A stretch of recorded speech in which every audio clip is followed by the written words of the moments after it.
میں رات کو تھکا ہارا آفس سے واپس آیا تو گھر کے ماحول میں شدید قسم کا تناؤ محسوس کیا۔ میری بیوی کا چہرہ اترا ہوا تھا اور میری ماں کے چہرے پر غصہ دکھائی دے رہا تھا۔ میں حیران تھا کہ آخر معاملہ کیا ہے کہ میری بیوی میرے پاس آئی اور کہنے لگی، مجھے آج آپ کو ایک سچ بتانا ہے جو میں اتنے عرصے سے چھپا رہی تھی، اور وہ سچ یہ ہے کہ آپ کی ماں بدچلن ہے اور اسے آج میں نے خود رنگے ہاتھوں پکڑا ہے۔ میں ایسی عورت کے ساتھ نہیں رہ سکتی ہوں جس کے کئی مردوں کے ساتھ تعلقات ہوں، اور تو اور مجھے اپنی عزت کا بھی خطرہ محسوس ہو۔ میں وہاں کیسے رہ سکتی ہوں؟ یہ بات سنتے ہی مجھے اپنی بیوی پر شدید غصہ آیا۔ کوئی بھی مرد یہ کبھی برداشت نہیں کر سکتا کہ اس کی بیوی اس کی ماں کے بارے میں غلط الفاظ کہے۔ اس سے پہلے کہ میں اسے غصے میں کچھ کہتا، میری ماں میرے پاس آئی اور کہنے لگی، تو میرے کردار کا گواہ ہے، یہ جھوٹ بول رہی ہے، اصل میں یہ خود غلط ہے اور مجھ پر الزامات عائد کر رہی ہے، تو اس کی باتوں پر دھیان نہ دے۔ تو اپنی ماں کو جانتا ہے، کم عمری میں بیوہ ہو گئی لیکن کبھی غلط کام نہیں کیا، تو اب اس عمر میں کیوں غلط راستوں کو اختیار کروں گی؟ ان کے بوڑھے وجود پر کپکپاہٹ طاری تھی اور میں ان کی آنکھوں سے نکلنے والے آنسوؤں سے پگھل گیا۔ اس سے پہلے کہ میں اپنی بیوی کو غصے میں کچھ کہتا، وہ زاروں کے تار رونے لگی اور میرے قدموں میں گر گئی اور کہنے لگی، میں سچ کہہ رہی ہوں، مجھ پر لعنت ہو اگر میں نے جھوٹ بولا ہو تو۔ یہ خود رنگے ہاتھوں پکڑی گئی۔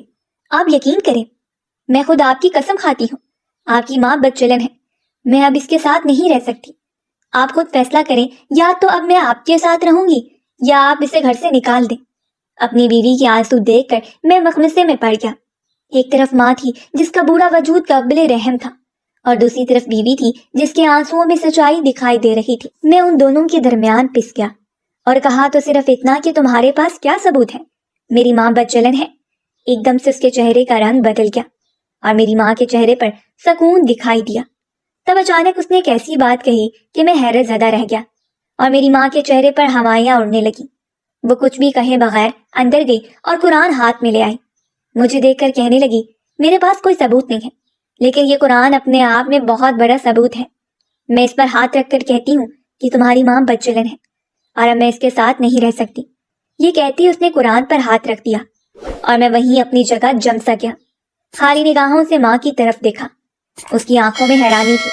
میں نے اپنی ماں کو کہا، مجھے یہ امید بالکل بھی نہیں تھی کہ آپ کے بارے میں اس عمر میں مجھے یہ سب کچھ سننے کو ملے گا۔ میں یہ سب کچھ سننے سے پہلے مر کیوں نہیں گیا؟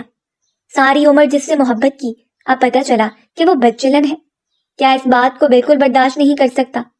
اور اب آپ کی اس گھر میں کوئی جگہ نہیں ہے، آپ اس گھر سے چلی جائیے۔ اس سے پہلے کہ میں کوئی اور برے الفاظ آپ کو کہہ دوں اور گنہگار بن جاؤں، آپ خود ہی یہ گھر چھوڑ دیں، ورنہ میں شاید آپ کے ساتھ بہت برا سلوک کر بیٹھوں۔ میری بات سنتے ہی وہ زمین پر بیٹھ گئی اور زاروں کی طرح رونے لگی۔ انہوں نے انتہائی دردناک نظروں سے میری بیوی کی طرف دیکھا، پھر آسمان کی طرف دیکھ کر انگلی اٹھائی اور کہنے لگی، میں تجھے بد دعا دیتی ہوں کہ تو کبھی بھی اولاد کی خوشی نہیں دیکھ سکے گی۔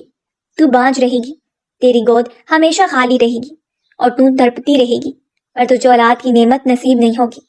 میری ماں نے میری بیوی کو بد دعا دی تھی اور میں اس کی بد دعا پر تڑپ اٹھا۔ اس سے پہلے کہ میں کچھ کہتا، میری بیوی نے مسکرا کر میری ماں کی طرف دیکھا اور کہنے لگی، اب تمہاری بد دعا سے کوئی فرق نہیں پڑتا، تمہارے اس گھر میں کوئی جگہ نہیں ہے، اب جاؤ اور ہماری جان چھوڑو، ہمیں سکون سے رہنے دو، اور جن مردوں سے تعلقات قائم کیے ہوئے ہیں انہی کے پاس اپنا ٹھکانہ بنا لو۔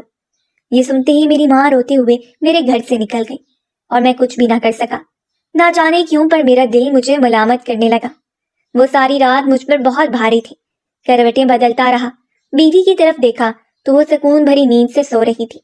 دل اندر ہی اندر گچوکے لگا رہا تھا کہ کہیں میں نے کچھ غلط تو نہیں کر دیا، لیکن پھر ساتھ ہی مجھے اپنی بیوی کا قرآن کی قسم کھانا یاد آ گیا، تو دماغ نے کہا، قرآن سے بڑھ کر تو کچھ نہیں، اور تمہاری بیوی نے جھوٹی قسم تو نہیں کھائی ہوگی، تو پھر یہی ثابت ہوتا ہے کہ تمہاری ماں ہی بدچلن ہے اور تم اسے گھر سے نکال چکے ہو۔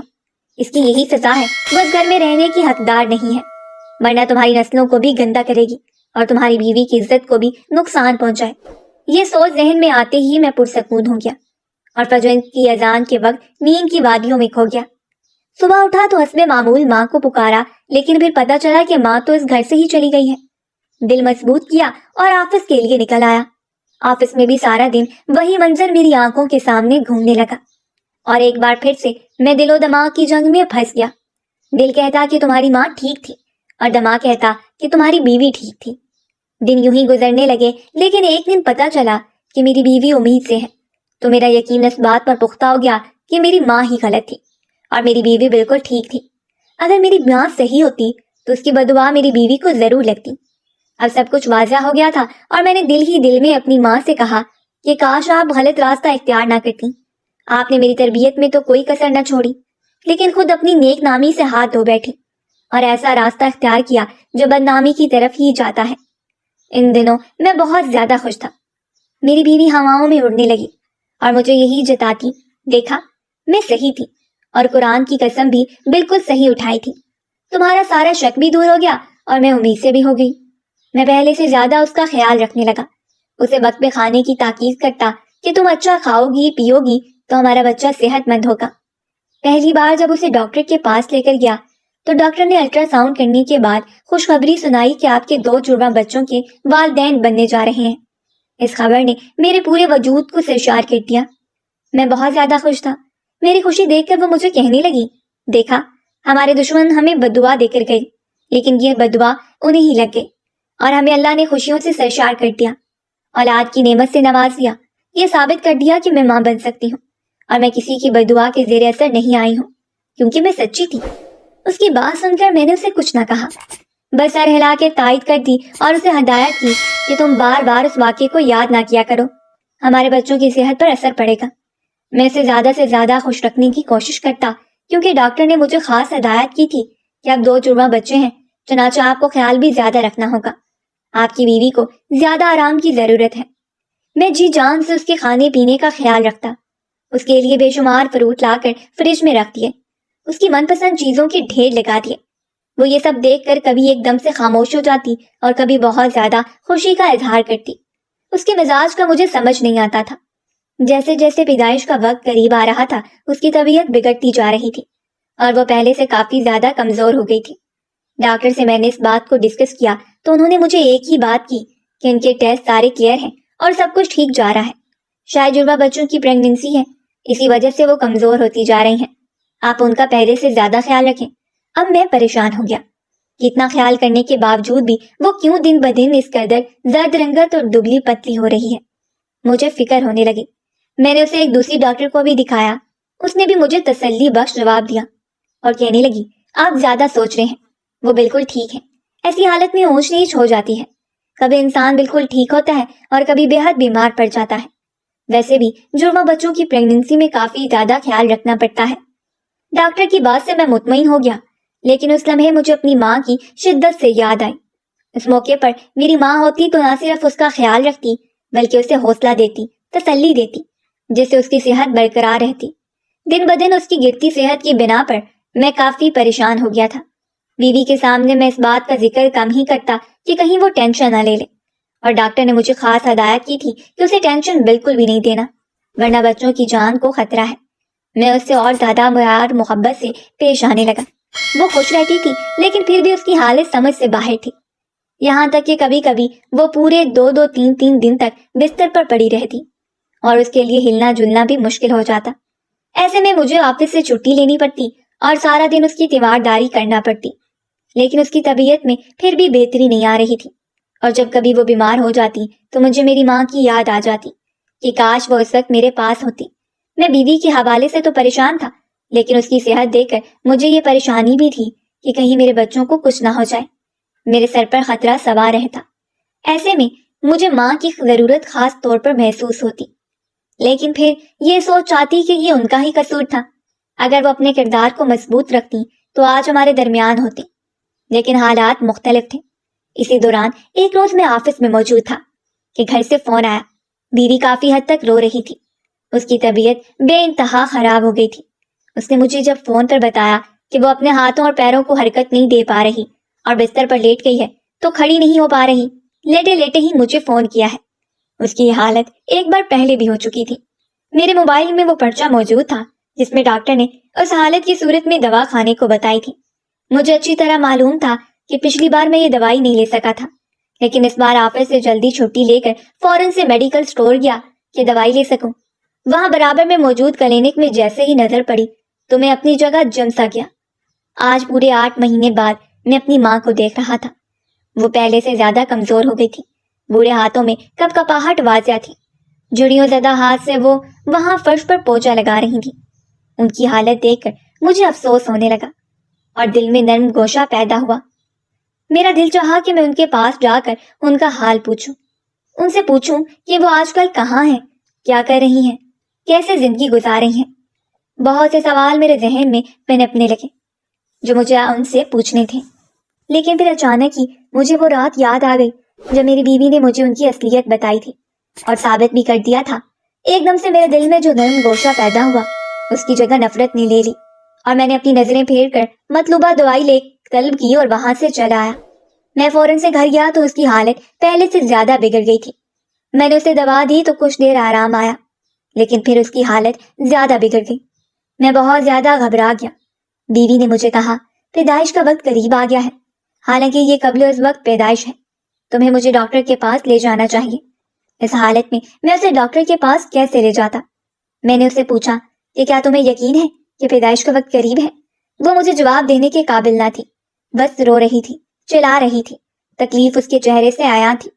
وہ مجھے بار بار ایک ہی بات کہے جا رہی تھی کہ آج مجھے اپنی زندگی کا آخری دن محسوس ہو رہا ہے، تم جلدی سے کسی کو بلا لاؤ ورنہ میرا سانس نکل جائے گا۔ اس کی یہ بات سن کر میں حد درجہ گھبرا گیا اور ڈاکٹر کو بلانے کی بجائے میں محلے میں موجود دائی ماں کو لے کر آیا کہ میری بیوی چلنے پھرنے کے قابل بھی نہیں تھی، یہاں تک کہ وہ بستر پر پڑی اکڑ گئی تھی۔ اسے درد شروع ہو گیا تھا، وہ چیخ رہی تھی، چلا رہی تھی، اس نے آسمان سر پر اٹھا رکھا تھا۔ اس کی چیخوں اور درد کی شدت کی وجہ سے رونا مجھ سے برداشت نہیں ہو رہا تھا، اس لیے مجھے جو کچھ سمجھ آیا میں نے وہ کیا۔ میں دائی کو بلا کر لایا۔ دائی نے فوراً سے اس کا معائنہ کیا اور کمرہ بند کر دیا۔ کمرے سے اس کے رونے اور چیخنے کی آوازیں کبھی بلند ہو جاتی تو کبھی بالکل مدھم پڑ جاتی، اور میں وہاں جلے پیر کی بلی کی مانند یہاں سے وہاں چکر لگا کر ایک ہی دعا مانگ رہا تھا کہ یا اللہ میری بیوی اور بچوں کو سلامت رکھنا۔ اندر دل میں کہیں یہ خوف بھی موجود تھا کہ کہیں میری ماں کی بددعا اثر نہ کر جائے، اور میں بار بار اس خیال کو جھٹک رہا تھا۔ میں اس بات پر حیران تھا کہ اللہ تعالیٰ نے آج ہی مجھے میری ماں کی جھلک کیوں دکھائی تھی؟ کیا آج میرے ساتھ کچھ برا ہونے جا رہا تھا یا آج سچائی میرے سامنے آنے والی تھی؟ میرے ذہن میں کشمکش تھی اور میں بار بار سر جھٹک کر اپنی توجہ دعا پر مرکوز رکھنا چاہتا تھا، لیکن نہ جانے کیوں ہر بار دعا مانگنے کے لیے جیسے ہی ہاتھ اٹھاتا تو الفاظ منہ میں ہی رہ جاتے اور صرف ماں کا چہرہ ہی دکھائی دیتا۔ تنگ آ کر میں نے دعا کے لیے اٹھائے ہاتھ ہی گرا دیے اور بار بار دروازے کی طرف دیکھتا رہا، یہاں تک کہ دروازہ کھلا۔ دائی نے مجھ سے ایک لفظ بھی نہ کہا، اس کے چہرے پر ہوائیاں اڑی ہوئی تھیں اور ایسا لگ رہا تھا کہ وہ شدید خوف میں مبتلا ہو۔ میں نے اس سے پوچھا بھی کہ کیا ہوا، اس نے مجھے کوئی جواب نہ دیا، بس بھاگتے ہوئے باہر نکل گئی۔ میں حیران رہ گیا کہ اسے کیا ہوا۔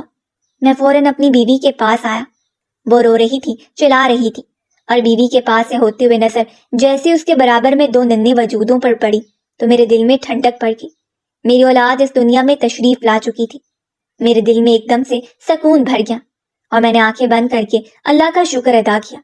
لیکن جیسے ہی میں نے انہیں اٹھانے کے لیے تھامنے کی کوشش کی اور ان کی شکل پر میری نظر پڑی تو ایک دم سے میری چیخ بلند ہوئی اور میں نے انہیں وہیں بستر پر چھوڑ دیا۔ میری بیوی نے کیسی مخلوق کو جنم دیا تھا؟ میں نے ایک نظر ڈالنے کے بعد دوبارہ دوسری نظر ڈالنا تک گوارا نہ کی۔ میرے تو 2 جڑواں بچے ہونے والے تھے، لیکن یہ انسانی بچے تو ہرگز بھی نہیں لگ رہے تھے۔ انہیں دیکھ کر لگتا تھا کہ جیسے یہ کوئی جناتی مخلوق ہے۔ ان کے چہرے پر عجیب سے تھے۔ ایک بچے کی آنکھیں بہت زیادہ چھوٹی اور پتلی تھی، ناک انتہائی موٹا اور بھدا اور رنگت بے انتہا کالی تھی، جبکہ دوسرا بچہ بہت زیادہ سفید تھا۔ اس کی آنکھیں انتہائی بڑی بڑی تھی، ناک بالکل چھوٹی اور ہونٹ موجود ہی نہیں تھے۔ ایسی اولاد کو دیکھ کر میرا دل دکھ سے بھر گیا اور میں نے اپنی بیوی کی طرف دیکھا۔ وہ تکلیف سے تڑپ رہی تھی اور بار بار اپنے بچوں کی طرف دیکھ کر شدت سے رو رہی تھی، یہاں تک کہ اس نے میرا ہاتھ پکڑ لیا اور مجھے اپنے پاس بٹھا کر کہنے لگی، مجھے معاف کر دیں، میں نے آپ کی ماں کے ساتھ غلط کیا، مجھے اس کی بددعا لگ گئی۔ میں سمجھی تھی کہ میں امید سے ہو گئی ہوں تو مجھے اس کی بددعا نہیں لگی اور میں کامیاب ہو گئی، میں بچ گئی۔ لیکن اب جب میں اپنے بچوں کو دیکھ رہی ہوں تو یہ مجھے بار بار اس بات کی یاد دلا رہے ہیں کہ ہم تمہاری اولاد نہیں بلکہ ایک مظلوم کے ساتھ کیے گئے ظلم کی داستان ہیں۔ ہم ایک جیتی جاگتی بددعا ہیں جو تمہیں لگی ہے۔ تم خود دیکھو، بتاؤ، ان بچوں کو دیکھ کر یہ بددعا ہی تو ہے ہم دونوں کے لیے۔ جبکہ تم اس کے حقدار نہیں تھے۔ میں نے تمہارے ساتھ اور تمہاری ماں کے ساتھ غلط کیا، کھوٹ میرے اپنے کردار میں تھا۔ تمہاری ماں نے اس دن مجھے رنگے ہاتھوں پکڑا تھا، میرے مردوں سے تعلقات تھے، اور جب مجھے اس بات کا خوف ہو گیا کہ وہ میرا سچ تمہارے سامنے کھول دے گی تو میں نے منصوبہ بنایا اور اس کا کھیل اسی پر پلٹ دیا۔ مجھے معاف کر دو، میں اس قابل نہیں ہوں کہ مجھے معافی ملے، لیکن میں اس وقت تکلیف اور درد کی شدت کی انتہا پر ہوں۔ پیدائش کے بعد بھی میرے اندر سے تکلیف ختم ہی نہیں ہو رہی، اور مجھے یوں لگ رہا ہے کہ میں لمحہ بہ لمحہ موت کے دہانے پر پہنچ رہی ہوں۔ تو مجھے معاف کر دو۔ یہ کہتے ہی وہ زاروں کے تار رونے لگی، تڑپنے لگی، بالکل ایسے ہی جیسے کسی مچھلی کو پانی سے نکال دیتے ہیں تو وہ تڑپتی ہے۔ میری بیوی کی حالت ایسی ہو رہی تھی، اس کی بات سن کر میں نے ایک دم سے اس کا ہاتھ جھٹک دیا اور بے اختیار رونے لگا، یہاں تک کہ میری ہچکیاں بند گئیں۔ میں نے اسے کہا کہ تم نے مجھ سے میری جنت چھین لی، تم نے مجھے دنیا اور آخرت دونوں میں رسوا کر دیا، تمہاری وجہ سے میں نے اپنی ماں کو گھر سے نکال دیا، میں برباد ہو گیا اور ان کی بددعا کی لپیٹ میں آ گیا ہوں۔ بچوں کی پیدائش کو 1 گھنٹہ گزر گیا تھا اور 1 گھنٹے بعد ہی ان کی سانسیں بند ہو گئی تھی۔ اس بات پر بھی میں نے اللہ کا شکر ادا کیا تھا کہ اس عجیب و غریب مخلوق کو اس نے زیادہ زندگی نہیں دی تھی، ورنہ یہ ہمارے لیے عمر بھر کا روگ بن جاتی۔ میں اپنی بیوی کو وہیں چھوڑ کر اپنی ماں کی تلاش میں نکل پڑا۔ اتفاق سے وہ مجھے میڈیکل سٹور کے برابر میں موجود کلینک پر ملی۔ مجھے اس حال میں دیکھا تو بے اختیار میری طرف بڑھی۔ میں ان کے قدموں میں گر گیا، ان سے معافی مانگنے لگا۔